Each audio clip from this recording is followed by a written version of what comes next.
Hello, Lizzie here from Lizzy Curtis Designs, and today I'm going to show you how to make Jaida. This is what the pattern looks like when you go to the website and download it, and it's a beautiful handy storage container or caddy for perhaps when you go to workshops and you need to take something with you, all your little bits and pieces. Maybe it's your seam roller, maybe it's a heat erasable pen. It's all of those smaller items that could easily get lost, and they're all contained in Jaida here. Plus you've got a pin cushion in the lid. So this is what it looks like. So some nice handy, it looks like you're going to work with your flask, but in actual fact it's got far nicer goodies tucked inside. So you can undo the poppers. So either side the poppers can come undone and the little lid can lift off. You can leave the lid on or you can take it off, it's entirely up to you, but really what's inside is all the goodies that you might need for a workshop. Now in my head what I want to do is lay it flat on my desk. Now let's unpop it so we've got them separated. So if we look on the overhead you can see on my desk now I've got all my goodies that I would need for a workshop. Little scissors, little rotary cutter, a quick unpick, a little snippy thing there, my chalk pen, my heat erasable, all those little bits and pieces that I might need. And of course in the lid we have the most wonderful little pin cushion, and then of course we can attach it to our caddy for when we go home, or we can leave it off if we think it's going to be safe in the car. I know what I would do, but the idea is that you can just slip it over the top, pop that inside. I leave the zip open because then I can get my poppers on. So pop them all round. There's the one at the back as well. Just pop it on, dead easy, and then just close it up. And there we are, we're ready to go. I haven't done the one at the back, but you get the idea. So that's what Jaida looks like, and that's what we're going to make. Okay, so the first thing we're going to do, you're going to cut out all the pieces according to the pattern. There's a lot of cutting instructions. It's incredibly detailed, and I want to thank Kath for doing that for me. Not only did she make the sample, but she wrote the pattern and all the instructions inside. So my lovely job is to make one for me. And why not? So yeah, do follow the cutting instructions. Do read them carefully and thoroughly before you start, just to make sure that you've got everything covered. And as you go through the pattern, it'll tell you what needs to be cut, what needs to be done at each stage. So it's very, very thorough. Probably the most thorough pattern I've seen written to date. So the first thing you're going to do is make the handle. Now I've already done a little bit of this ahead of time just so we can shorten our video down a little bit. Now the handle is cut by the instructions, obviously. The ends are folded in 1/4 inch and then it's folded to the middle and then fold again, so you've got a 1 inch strap. And in the pattern you've got the instructions of exactly where to place it on your outer piece. So this is my outer piece. It's glorious, isn't it? Really, I'm in the mood for yellow, as you can tell. So this is your carry handle. You don't have to have it, you can leave it out, but I rather like it. I think it's a very useful addition. It also means that if you're loaded up with a sewing machine and another, maybe a cutting mat and maybe another caddy, you can just grab hold of the handle and you're good to go. So that's already pre-made for you. I've done that thinking let's get ahead. So the next thing we're going to do, and I'll have a look at the pattern just to make sure I'm following everything correctly, is that you need a zip that has a metal ends to it at the top here, because that's quite important that we don't lose our slider. We're going to tuck these over in a little while and we're just going to make sure that they're secure. On this end here you'll have 2 zip tabs and they go either side of the zipper, and we're just going to, and so the right sides together, so we're just going to stitch along there 1/4 inch, fold back. You can top stitch if you want, or you can just press. So we'll do that now. Let's get the iron on ready. You don't need any special foot, just be careful when you're going over the teeth, especially if you've got a zipper that's got metal teeth. Now I didn't have the correct size zipper, so I had a larger one and I just cut it down. So you can do that, and then you can get spare zip sliders for the piece that you cut away. So there is our tabs attached, so literally we're just going to push that back. As I say, you can top stitch if you want. I think it looks lovely. Let's see what Kath has done. Kath hasn't top stitched, so neither am I. So we're good to go. I'm going to just finger press that. And so now what we're going to do is actually attach this to our outer edge here. The first thing we need to do though is to take these tabs back on the zip. So if you can have a look at this, let's put it on the overhead so you can see. So each one of these, you can see that this is a commercially bought zipper, if you like. Normally I would use zip on a roll, but on this occasion we need a regular zip from a shop. And you need to just fold these pieces back, okay, so they fit nicely into your storage caddy when we put the binding on, etc. So I'll do that now, and I'm going to pop it under the machine. You might want to hand stitch. So let's just make sure that they are secure. So just a few little stitches just to hold those in place. So let me show you there. And again on the other side, just so they're out of the way.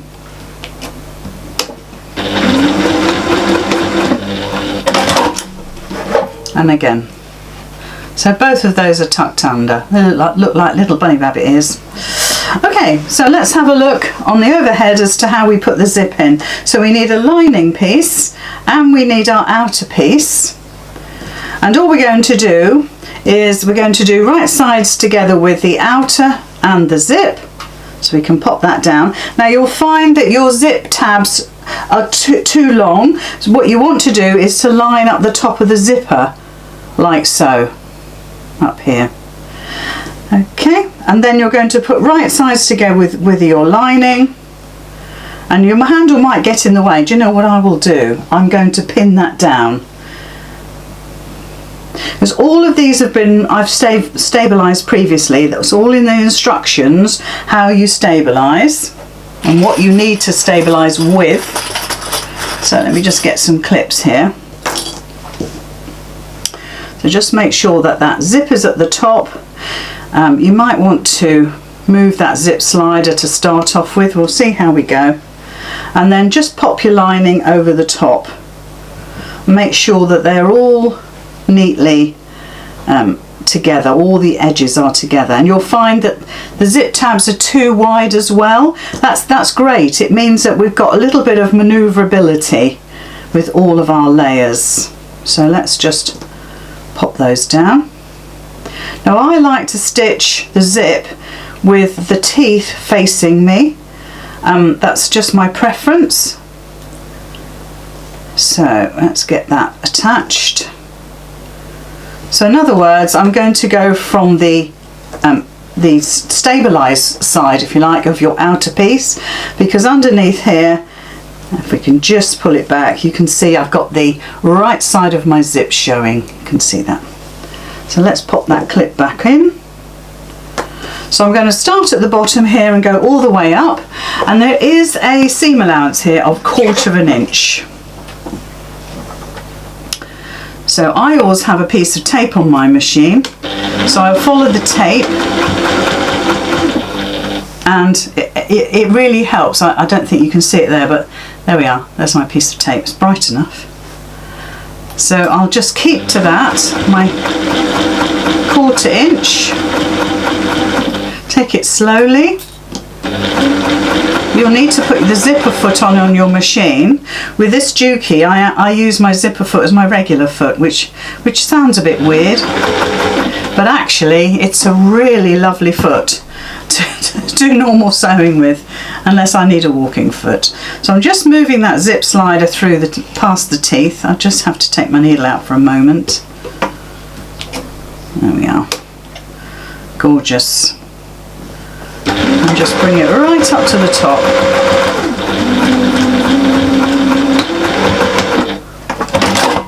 There we go. So if I turn it round, you can see that that's what it looks like. Really lovely. And obviously that lining goes to the back, and I'll top stitch that now so it's nice and neat. And what I do suggest you do every stage is to iron. So I'll just get my mat.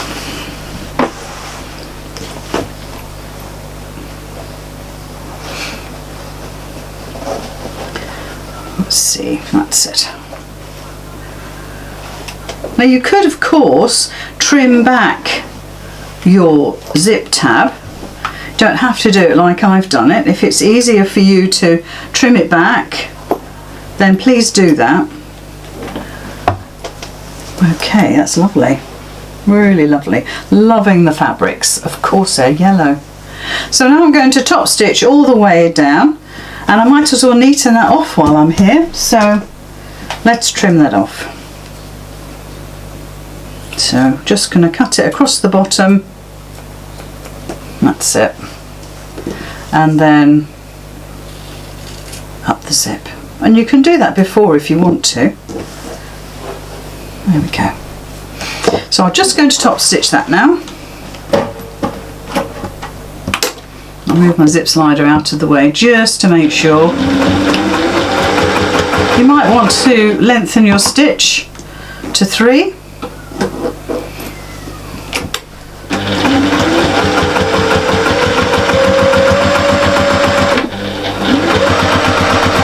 You know, anything you make in gloriously bright fabrics and colourful fabrics is going to look absolutely gorgeous. So there we are. So there's our zip installed on one half and top stitched, pressed, and all I've done is pinned the handle just to get it out the way for the moment. So then what we're going to do is whiz this other side, the other edge, over the top, and our lining underneath. So let me do that on the overhead so you can see properly. So let's have a look again. Let's put it out as we were. So this is how we were. This comes over to meet that edge. You can flip it. This comes over to meet that edge. So we need to clip all those layers in place just like we did before. So it's lovely and easy. And never be afraid of putting a zipper in. I understand that for some it's a little bit daunting. But if you take it easy, take it slowly, you'll be fine. And your needle can't jump over because your zipper foot hugs the side of the teeth. Just naturally wants to do that. You don't really have to try very hard. There we go. So that's all our layers in place. So once again I'm going to stitch from the teeth side, so it's from the wadding side. Okay, just make sure that's level. It's not quite, so I'm going to move it. Just want to make sure that it's all sitting correctly. This all helps with the accuracy and how your project looks when it's finished. Okay, so we'll just stitch that in place. So again, just keep an eye on all those layers. I'm going to undo my zip a little way, just so it's out of my way.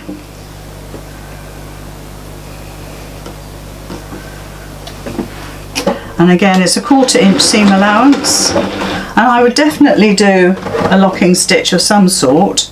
I'm going to take my clips out. I do find it easier to have the versatility of moving the fabric and the zipper. So let's just... So we're looking again, as I said, 1/4 inch seam allowance. Going to move that slider right out the way for the moment.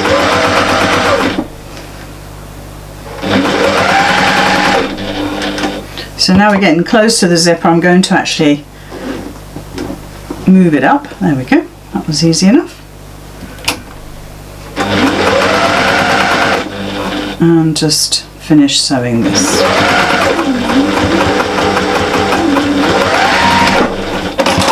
Okay. So now what we need to do is turn it through. So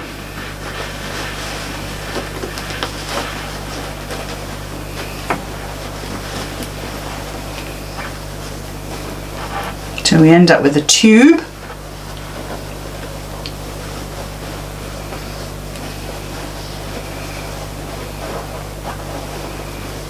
go. And we need to still iron it like we did before. So I'll do it on the front first, and then I'll flip it over and do the lining.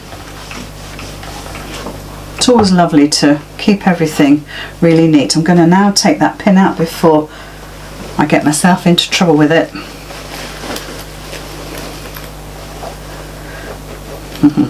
So sweet. So now we're going to push that lining away from the zip so we can top stitch. There we go. Turn it through again.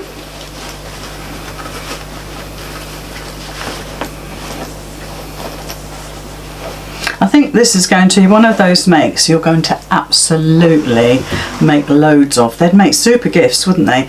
Now open up your zip and start from this side, even though that might feel a little awkward for you, because it's much easier to stitch that than trying to get in there at the bottom edge. So open up the zip and you can top stitch from there, much easier.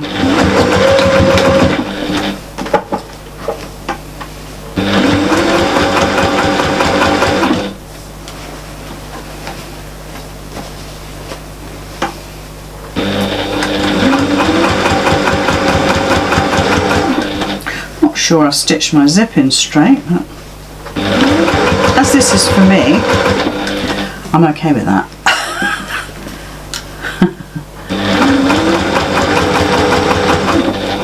I think this is going to be very useful. So all the way down. There we go. So let's have a look at the side there. There we go, looking gorgeous, isn't it? Really lovely. So let's just neaten off our stitches and our little threads that might be dangling. And I think what we're going to do now is we're going to go around the top and the bottom and attach these layers together. So for the top, of course, you can open this up, it's much easier. For the bottom, you just have to jiggle it a little bit. But both pieces now need to be basted together. So let's do that.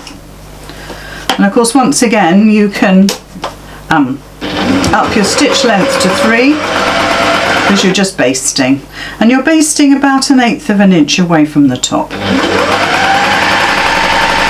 So what you're doing is creating one piece of fabric. You know I like to do that. Keeps everything super easy rather than try to mess about with all the different layers. And this is where the accuracy of your cutting will really show, because you need your outer and your lining fabric to be the same. Okay, so there's the top done. So like I say, this is a little bit more awkward, so I'm going to go in from the inside. If you've got a free arm machine, you might be able to get this under your free arm. Or round your 3 arm, I should say. So make sure all your raw edges are sitting together.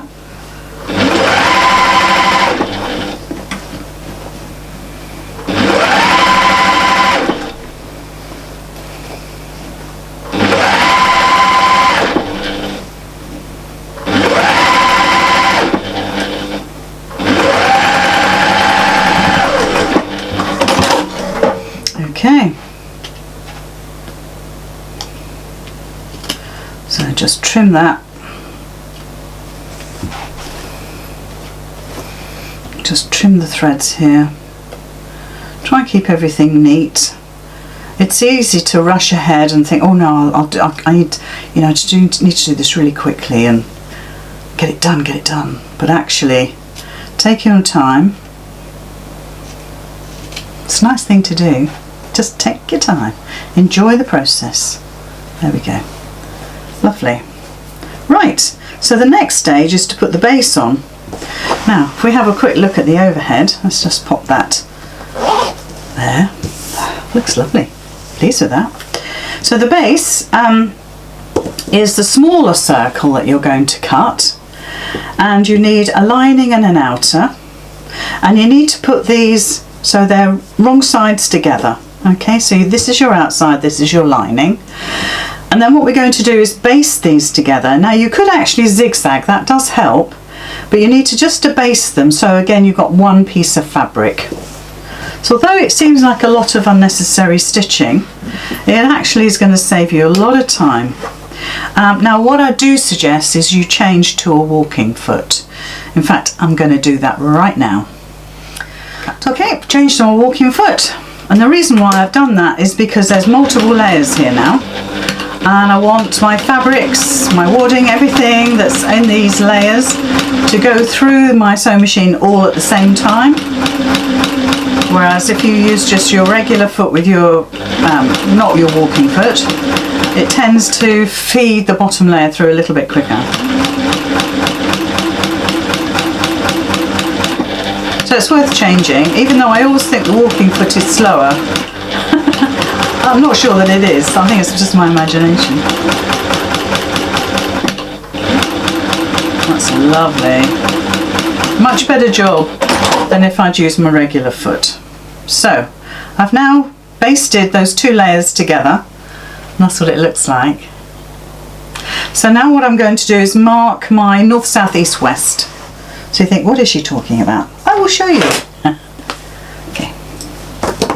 So let's fold our little base in half. I've got a very faint line there, which I'm just going to put my ruler against. And I'm just going to do a mark here, a mark here. And I'm going to turn it around, and I think we'll fold it again just to be on the safe side. Get those marks lined up. Get a finger press. Oops, finger press. Might have lost that now. I think I can see it okay. And just mark again here and here. There we go. So I've got north, south, east, west. And then on our storage caddy, on Jaida, we've already got one of our marks. Let's call that, I don't know, north. Now we need the south. So if I open that up and mark it, and then bring those two edges together, those 2 points together, mark that, and mark that. You might want to put a little snip in. I sometimes find doing just cutting a V is more visual. So let's do that. Now I've said it. And we're going to stitch the base. Where is it? There we go. I've done that one. This is the one. I've stitched the base. We're going to stitch so the seam is to the outside. You can do either. And then we're going to bias bind the edge, which is just a lovely thing to do. It makes such a lovely, neat job of your work. So I'm putting just little clips into, or little snips, little V's into my base. So look at the side there, you can see what that looks like. And then all I'm going to do is marry them up. So let's, oh, the base. Let's do that. So there's our north. So you put pins in, you can put clips in. I'll use clips on this because we've got lots of layers. And then on your east and west. Now what you can do is snip into your tube, the body part of your storage caddy, and it'll lie better. So you don't need huge snips. Let's find my lovely orange pair. You want a nice snippy pair. So it's the storage container, the body of it, that needs to be snipped just a little bit. I would say just up to your stitches. And you can do this before or after you clip them together. Probably easier before, but whatever's easiest for you. You might find a different way completely. but it just does make it lay flat. And actually there's some lovely pictures in the pattern of how Kath has snipped into hers. They're really good. I think there's about 26 photos. I've never seen so many.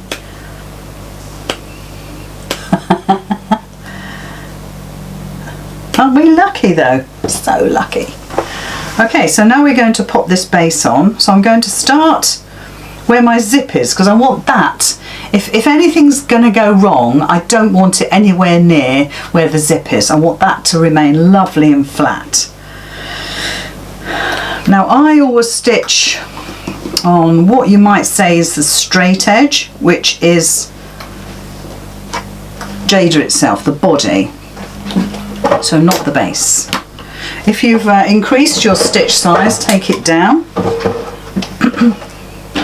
and do a nice back stitch so we're holding all the layers together, and then just work your way around.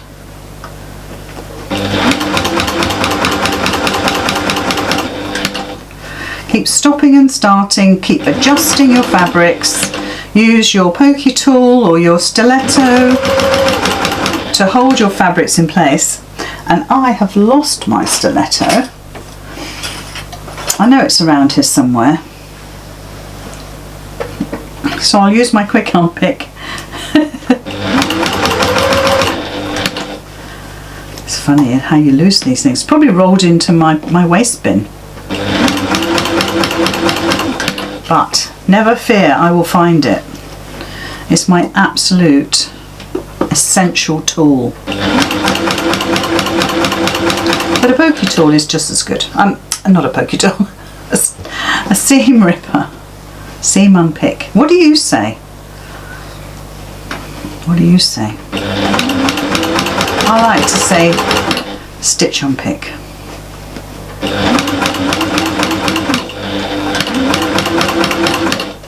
So now we're basting all these layers together.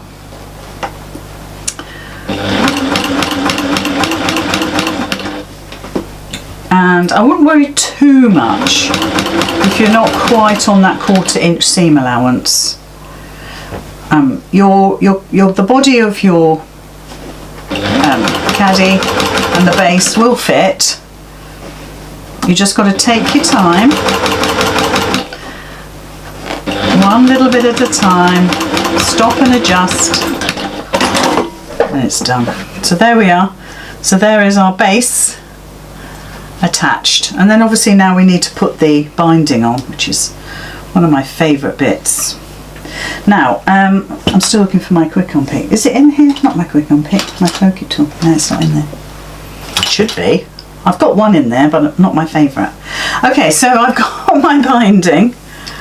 Make sure it in fact the length of the binding is in the pattern, and we're just going to start touching. Now if we look at the side camera here, I've pressed mine, so I've got my edges going to the middle. It is biased because we're going around circles.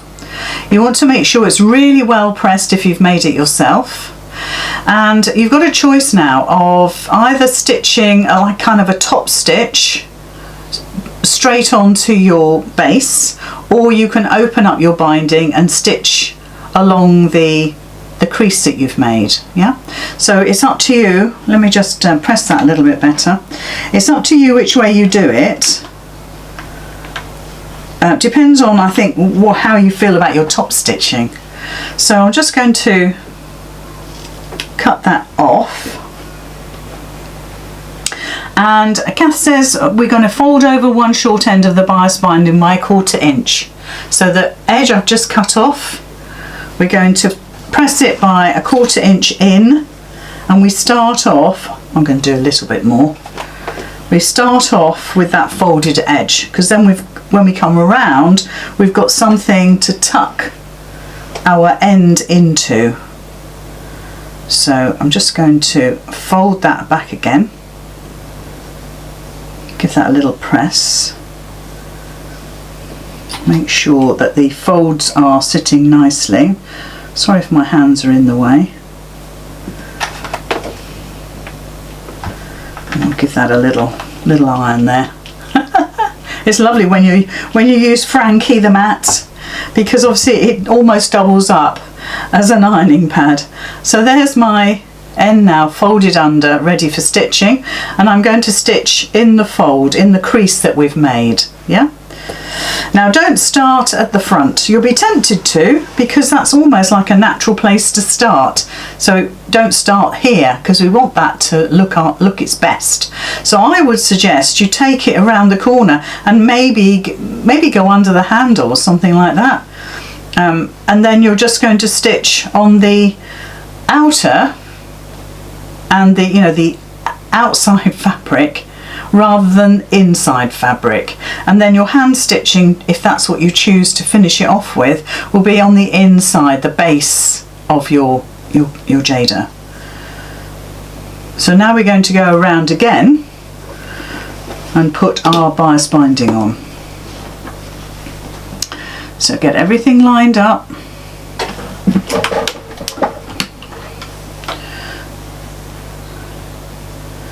And now I don't pin this, I go straight for it. Because it's bias, I can twist it and pull it and stretch it and manoeuvre it. It's actually really lovely to stitch. So you could take the bias binding right up to the raw edge of your base and your outer, or you could just follow your stitching that you did before, of just over sort of the 1/8 of an inch really. So let's just keep it flat. Make sure your stitch length is still on a small stitch length, maybe 2.2.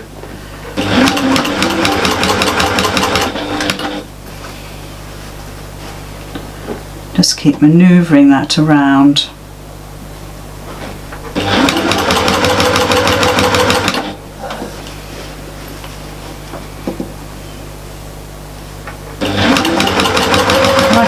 You might find it easier top stitching the bias on with it folded. Have a little test on a spare piece of fabric and see what works best for you. Everybody's different. And although there's a lot of binding in this project, it's absolutely worth it, because of the neat finish that you'll get. You could of course stitch the base and the outer to the wrong side, to the inside, and then just zigzag it. Okay, so I'm just coming back to where I started. So I'm going to trim my bias so it's just a wee bit longer than what I need. So there's where I started, just here. If I bring that around, I know if I snip here there'll be plenty, and I'll probably snip a little bit more, but just so I can get it positioned nicely. And then you're just going over where you started. So if I show you there, it always looks a bit peculiar when you look at it like that. So let's try and show you. It wants to curl back on itself. So all I've done is gone over the stitching that I originally did, and that'll be encased in my fold there. Really lovely. Now you could trim all this back, you could cut into it, but then it's just a case of folding it back and hand stitching it. I'm going to just take that little piece off there. Oh, you can glue it if you want.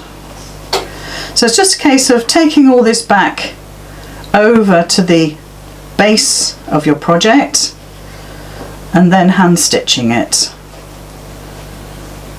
Got some loose threads here. So push it back.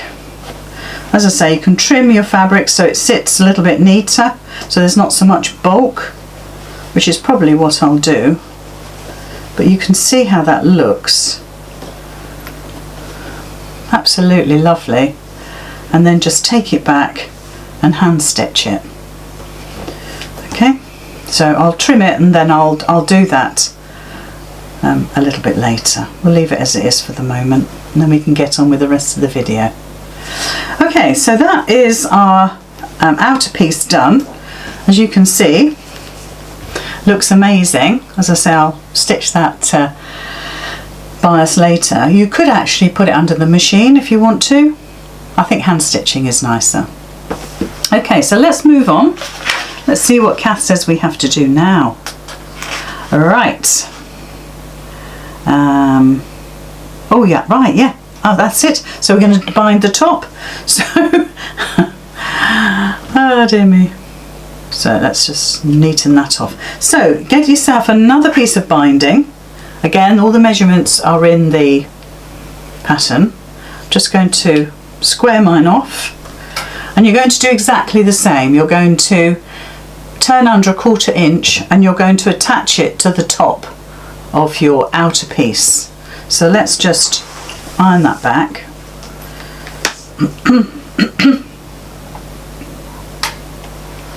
Now, because bias is a little bit stretchy, as you know, I'm going to wait until I've come all the way around before I cut and press the end, just to make sure that I know it's going to fit nicely. She has given us the measurements, so don't worry, please follow that. Okay, so starting, if we look at it from the side view, so starting from here, you're just going to pop this over the top and you're just going to stitch straight away into the fold of your tape. Let's just check, make sure I'm right. Yes. There we go. It's great instructions, thanks Kath. So straight from that crease there all the way around.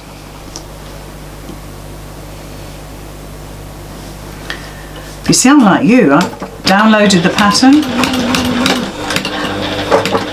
briefly read it, followed the instructions for cutting,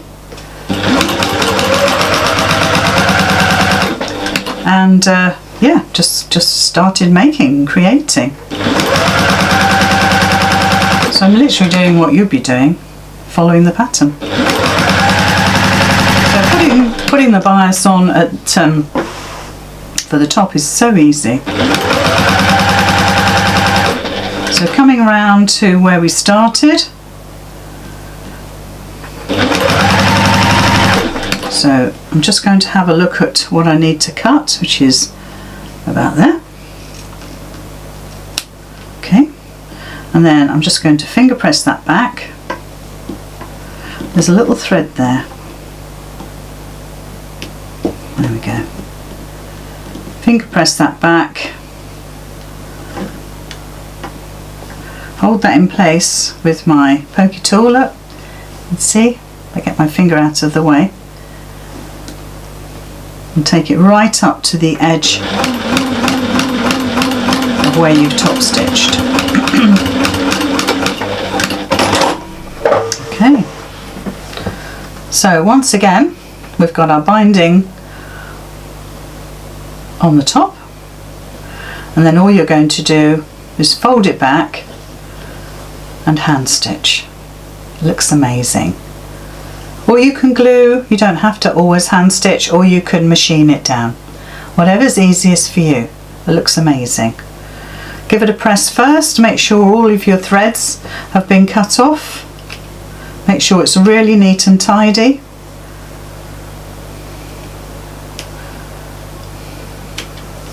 Lots of threads. And there we are, good to go. Fantastic. Right, I'm going to trim mine away and hand stitch that so we can see what it looks like when it's done. Okay, so I've stitched the top. I haven't done the bottom yet, but I will do. So I've stitched the top so you can see what the bias binding looks like. Let's look at the side camera because that's a really nice angle there. You can see what that looks like. Let's get it so it's sitting there for you nicely. And obviously, because my bias matches the lining, makes a really nice neat job, especially when it comes to the hand stitching. I quite like that effect. So again, you can see what it looks like when we open it up. A really lovely project, absolutely. So now it's just a case of making the base, or sorry, rather the lid. Now then, you need to make a little pin cushion. So if we look on the overhead, all it is the 2 base circles cut twice and stuffed with a little bit of toy stuffing. You don't have to have too much in there. And then I've just basted the 2 together. I've got so far, then I've left a little gap. I've stuffed it with the toy stuffing and then stitched it closed. And that gets put between my 2 layers. So it goes underneath the outer and between the outer and the lining, and again you're just making a little sandwich of those layers, so your lovely pincushion is in the middle. And what we need to do now is just to encase that between those layers by basting again. So it's a lovely simple way of making a pincushion in the lid of something and keeping it all secure.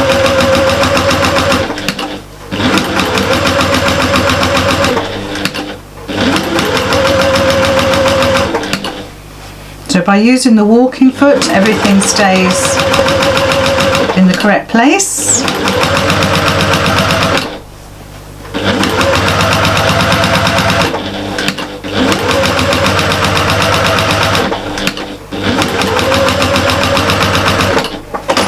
There we are.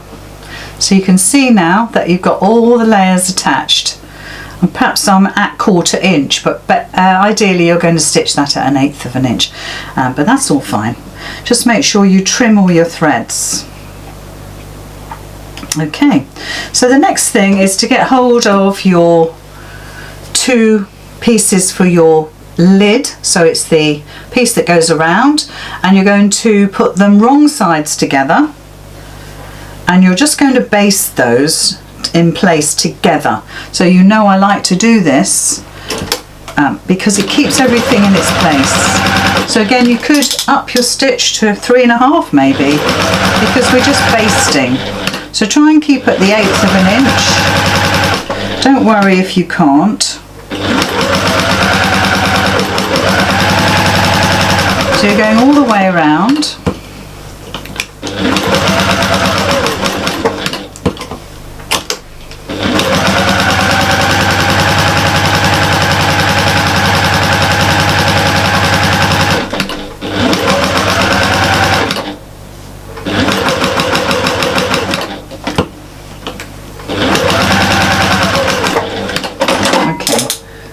Forget to turn your stitch length down.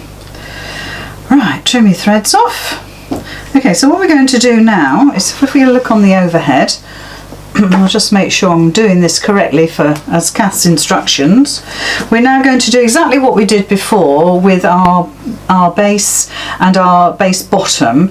In other words, we're putting our wrong sides together, so our lining pieces are together like that, and we're going to start stitching about 2 centimeters or 1 inch away from the ends. That way we know that we're going to keep our circumference of our circle absolutely perfect when we bring it together. It gives us a little bit of wriggle room.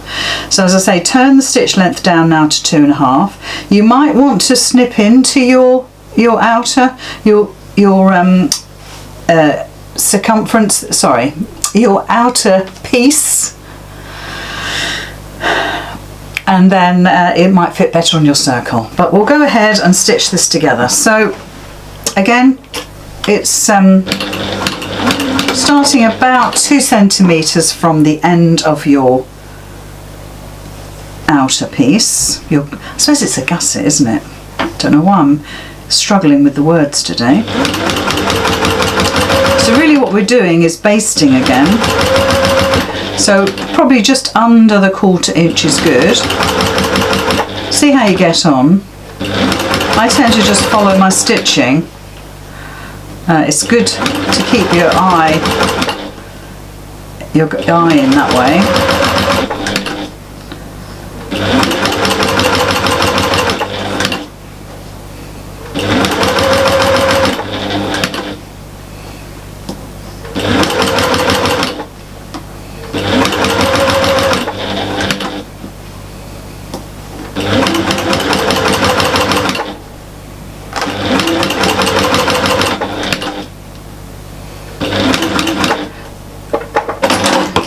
as you come nearer to where these two ends meet, that's the time to make sure that they will join, and you can do that seam to the inside of your project. So just turn your project through and bring those seams together to make sure they fit. So just do that first. So you're going to bring them together. It's a 1/4 inch seam allowance, so it's perfectly fine, like so, and then you know they're going to fit the base when you bring the base up, if you can see that. Okay, but I'm going to take it to the,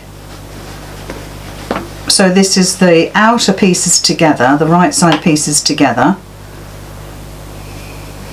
I'm just going to stitch those in place together, because I'm perfectly happy they're going to meet. And then all we need to do is to cover that seam. So get a piece of your bias that you might have spare, but you just need a piece about 3 inches long will be fine. And then you're just going to stitch that over the top of your seam, so you've neatened it. There we go. So I'm going to be really brave and just go straight over the top of that. I'm going to fold it over again and stitch from both sides. Now I would strongly suggest you use a zigzag. This machine doesn't zigzag, but it's a surefire way of catching both edges. So if I do it and then I show you, you'll see what I mean. And so come in a little bit so you know that you're catching front and back.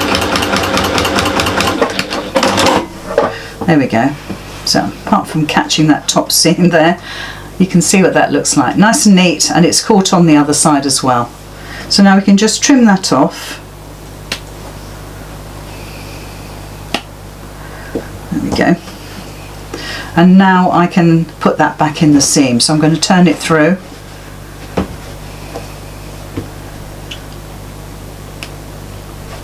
And I'm just going to flatten my piece down and finish stitching it. You can see it fits absolutely perfectly.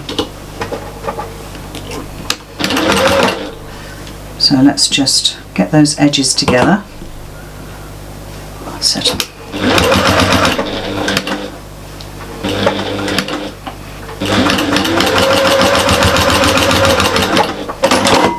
So there we are. So there's our lid, all stitched together beautifully. So now it's just a case of binding all of these edges to make them super neat. Now the alternative to this, and I will give you an alternative, is that you stitch these two bottom edges here right sides together and then turn through, and you won't need to bind that. But that's just an alternative. The fact that we're binding all of our edges with the fabulous gingham, or the gingham effect, I think really sets this off. So obviously I'm going to keep doing that. So now it's just a case of putting the binding on. So once again, you can top stitch. So let me just show you what I mean by that. Let me just trim the edge off of this. Oh, let me just put the iron on this.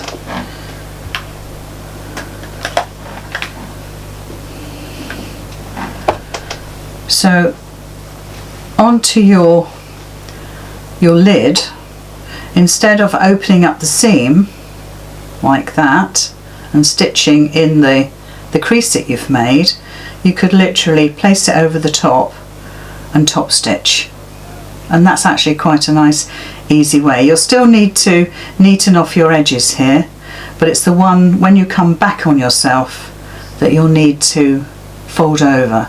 So we'll do it like that so you can see what it looks like. So there's always another way of doing these things. It's just sometimes it's figuring it out. Now this seam that we made previously, that's going to go to the back. Now I don't particularly want to put my joining over the top of that, even though that would make sense, but that would be quite bulky. So I'm just going to bring it round slightly,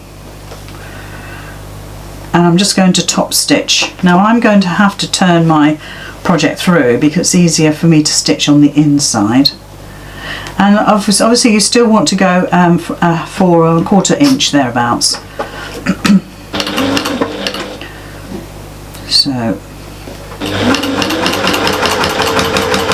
We're literally top stitching that in place. So if I move my machine around, bring it back in, that is literally just laying over the top and top stitched down.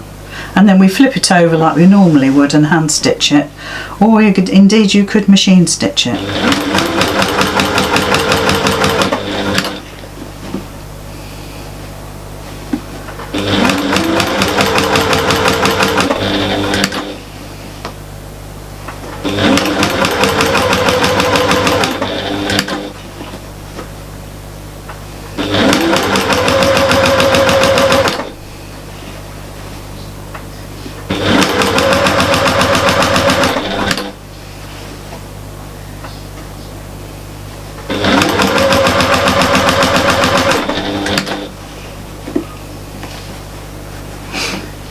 Just having a look at my bias underneath where the seam is, just to make sure it is all going the same direction and not twisted. Be easy to twist it.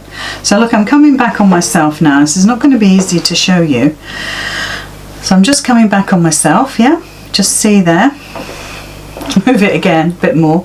So what I'm going to do is I'm going to cut my long end off and fold it under, and then go just machine it over the top of where I started, and that'll be a lovely finish.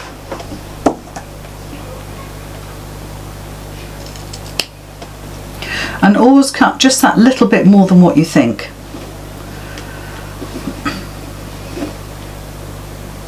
So you just fold that back.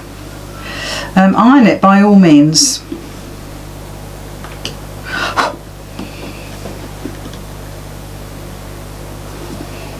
And make sure it's lined up as beautifully as you can get it. And this is where I would use my stiletto, or in this case my seam ripper, to hold it all in place.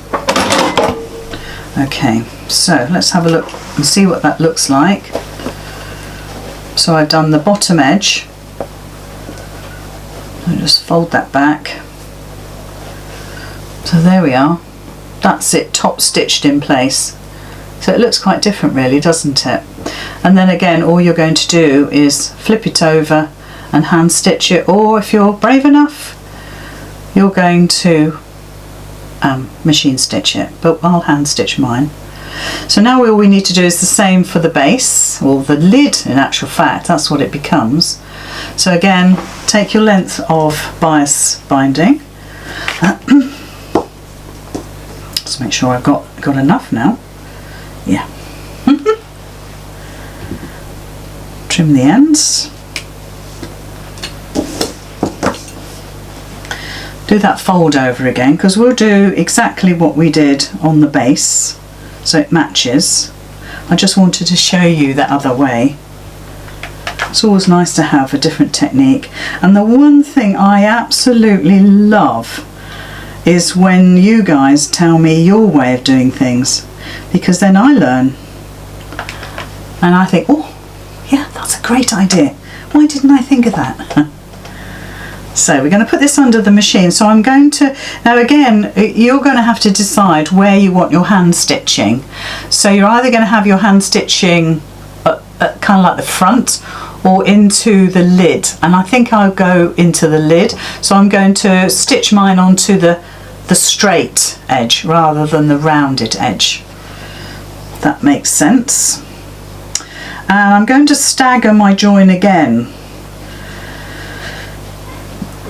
just so nothing is so obvious. And I'm going to follow the line of my stitching because I know that that's worked out fine. So I'm stitching in the fold of my tape, and because it's bias you can maneuver it.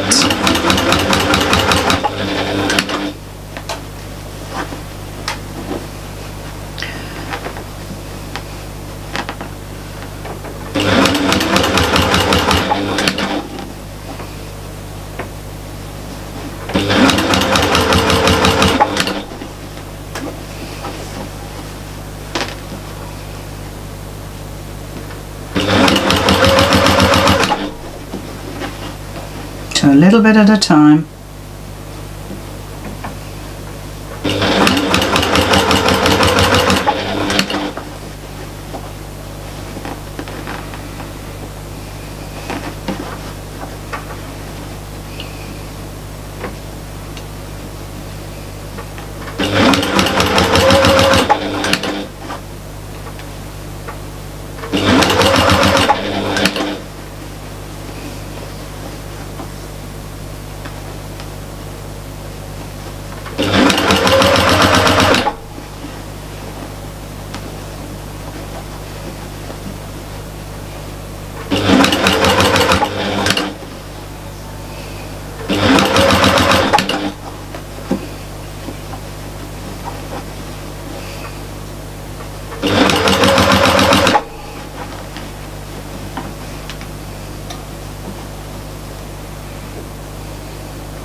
Okay, so we've gone all the way around. I'm just going to trim my ends there, and you can see, if I show you at the side camera there, okay, so just push it back, so pull it back over the top of your stitching, and got a little pucker there which I might be able to steam out. There's our join, so just make sure that that sits nicely over the top. You might want to glue it or get some quilter's tape, so when you do push it over to the top, it's nice and neat. And that is our lid done, apart from all the hand stitching, which I shall do now, and I'll come back to you when I've done it. Okay, so now I've done all the stitching around the lid. It looks absolutely amazing, doesn't it? So choose your fabrics. We need to put the tabs on. Now in the pattern, Kath puts her tabs on before she puts her bias binding on, but we've already done ours. So what you need to do is find the centre seam. Well, that's easy enough. That's the one that you stitch with the bias, and place your tab that you've made centrally over that seam. Now just put it up about a ½ an inch away from your binding, or it would be about 1¼ inches about 3/4 of an inch away from your raw edge, and then pin it in place and attach it by top stitching. Just make a little box. So we'll just pin that in place. Oh, I could take a pin out of my pin case there. There we go. And then what you need to do, there it is there, find the centre of the front, so the opposite side. So you find the centre mark there, and I've just marked it with a little pen mark, heat erasable, and then mark 1½ inches either side of that, so where my thumbs are, and that's where your other tabs are going to go. So don't forget to measure, so then the tabs aren't going in the centre of that mark, they're going on the side of that mark. So again, we'll just pin those in place. I keep wanting to pinch those pins, but I'm going to take one out of my pin case. And then you're going to stitch those in place with a little, as I say, a little box, so they're attached. And then you need to put your snaps on, or your poppers on, whatever you call it. So we'll just pop those on.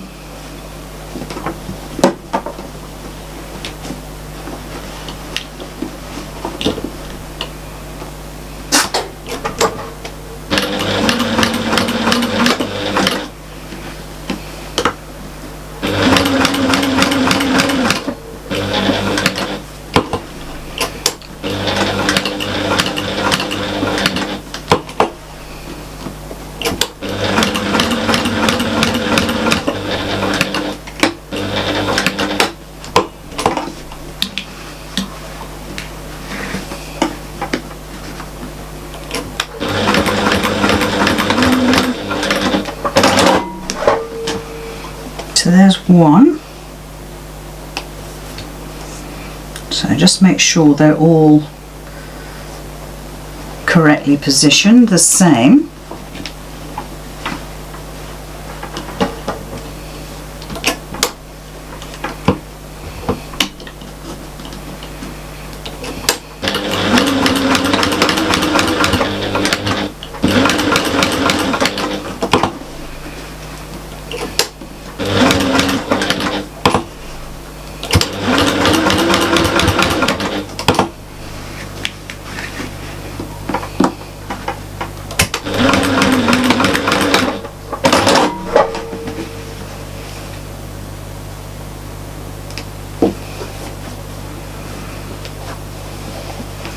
So last one now.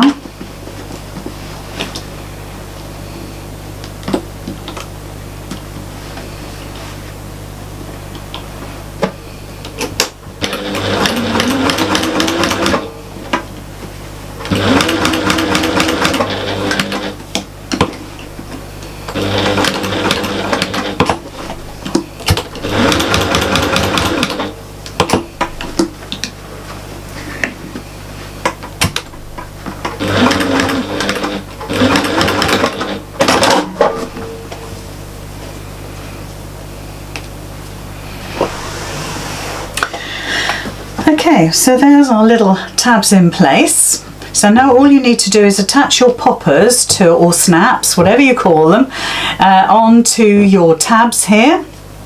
They've been slightly stabilised, so they're nicely strong enough to take a popper or a snap.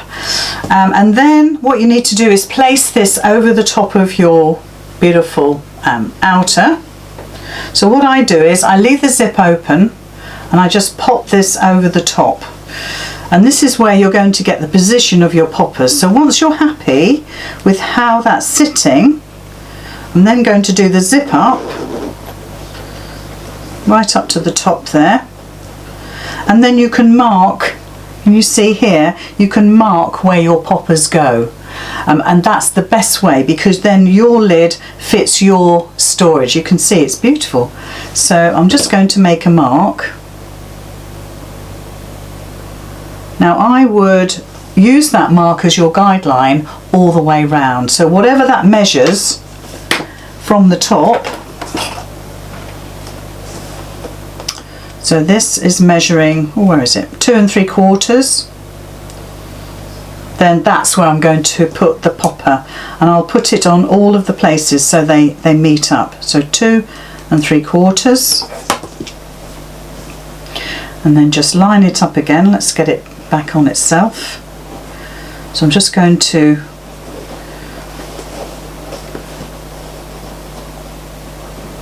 that's it.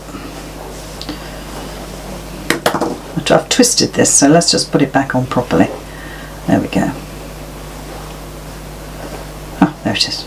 I'm thinking, where have I put it? So pop that back on. Make sure that your tabs are central to your zip, so you can move that around. So I think the front is always more important perhaps than the back. And then you can work out where your poppers are going to go.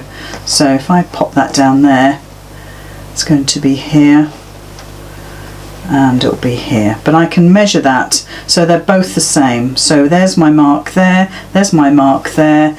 I'll measure to make sure they come out at the same distance either side, and then 2 3/4 down from the top, and that way I know that's where my poppers will go.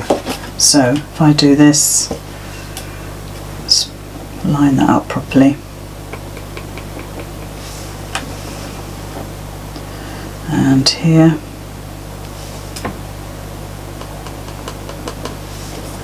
There we go. And at the back. Yeah, super.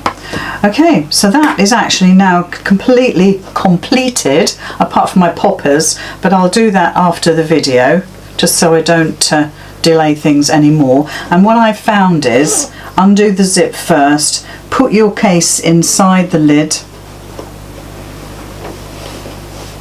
attach your poppers while it's like that, so it's easily accessible.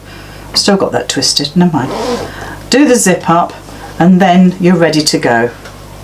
And put all your fabulous sewing utensils in there to take to your craft classes And obviously then you've got the pins in the lid as well. Or I didn't show you the lid, did I? So let's just take that off again. And there's inside the lid, and that's all cushy, all lovely in there. Right, lovely and padded, ready to take any of your pins. There we go. I've chosen a bent pin. Well, I would, wouldn't I? So you can pop your pins in there beautifully. Right, so I'm going to go away and put my poppers on. And so this is Jaida. This is a pattern by our lovely Kath.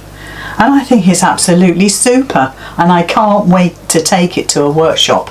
I hope you've enjoyed this video. I'll see you again soon. Bye.